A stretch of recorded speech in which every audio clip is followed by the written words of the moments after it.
Hello' বন্ধুসকল, আজি আপোনালোকলৈ লৈ আহিছোঁ এইটো ফলৰ ছিজনৰ আটাইতকৈ ভাল লগা আৰু সকলোৰে প্ৰিয় এবিধ ফল, আৰু সেয়া হৈছে লিচু।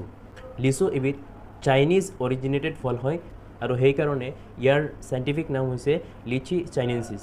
আৰু এই লিচুৰ বিষয়ে এনে কিছুমান তথ্য দাঙি ধৰিবলৈ ওলাইছোঁ যিখিনি শুনিলে আপোনাৰ হয়তো চকু কপালত উঠিব, কিয়নো লিচুৰ বহুকেইটা উপকাৰিতা আছে।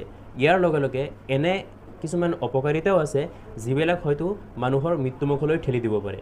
গতিকে চাওঁ আহক সম্পূৰ্ণ বিস্তাৰিতভাৱে এই ভিডিঅ'টোলৈ। প্ৰচুৰ পৰিমাণে ভিটামিন থকা এই লিচুত হাই লেভেল অফ এণ্টিঅক্সিডেণ্ট থাকে, আৰু এই এণ্টিঅক্সিডেণ্টটো কি হয়, আমাৰ চেল বা কোষৰ যিকেইটা ধ্বংস হোৱাৰ পথত থাকে বা ধ্বংস হৈ যায়, সেইবোৰ ধ্বংস হোৱাতকৈ বাধা প্ৰদান কৰে এই এণ্টিঅক্সিডেণ্টে।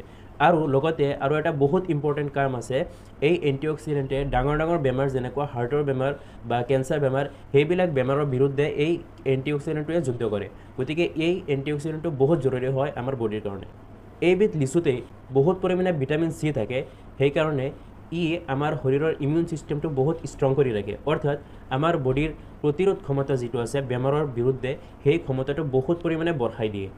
আৰু লিচুতে 5 to 10% কেলছিয়াম থাকে। লগতে অলিগনল নামৰ এবিধ ছাবষ্টেঞ্চ থাকে যিটোৰ কাৰণে ব্লাড চাৰ্কুলেশ্যনত বহুত সহায় কৰে। এই লিচুতে মেংগানিজ, আইৰণ, কপাৰ আৰু ইয়াৰ উপৰিও বহুতকেইটা খনিজ পদাৰ্থ থাকে যিবোৰে আমাৰ শৰীৰৰ RBC অৰ্থাৎ ৰেড ব্লাড চেলছ বঢ়াত সহায় কৰে।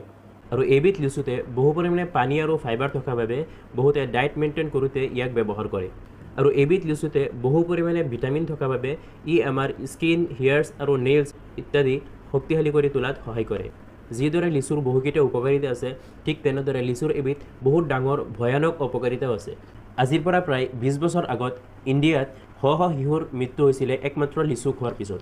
গতিকে সেয়া কিয় হৈছিলে, সেইটো বহুত বিজ্ঞানী চাইণ্টিষ্টসকলে ৰিচাৰ্চ কৰি এইটো সিদ্ধান্তত উপনীত হ'ব পাৰিছিল যে লিচুত হাইপ'গ্লাইচিন নামৰ এবিধ ছাবষ্টেঞ্চ থাকে, আৰু সেই ছাবষ্টেঞ্চটোৱে আমাৰ শৰীৰত থকা গ্লুক'জ লেভেল যিটো আছে এইটোক দবাই ৰখাই দিয়ে, আৰু যাৰ ফলত বহুকেইটা বেমাৰৰ সৃষ্টি হয়, আৰু শেষত শ শ শিশুৰ মৃত্যুলৈকে হৈ গৈছিলে।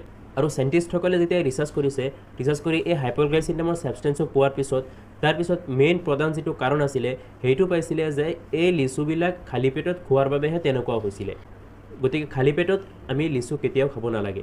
আৰু ডায়েবেটিক আৰু হাইপ'গ্লাইচিমিয়া যিসকলৰ ৰোগ আছে তেওঁসকলে লিচুটো এৰাই চলা বহুত ভাল। আৰু ধন্যবাদ থাকিল সকলোলৈ ভিডিঅ'খন সম্পূৰ্ণ চোৱাৰ বাবে। ভাল পালে এখন শ্বেয়াৰ কৰিবলৈ নাপাহৰিব। ধন্যবাদ।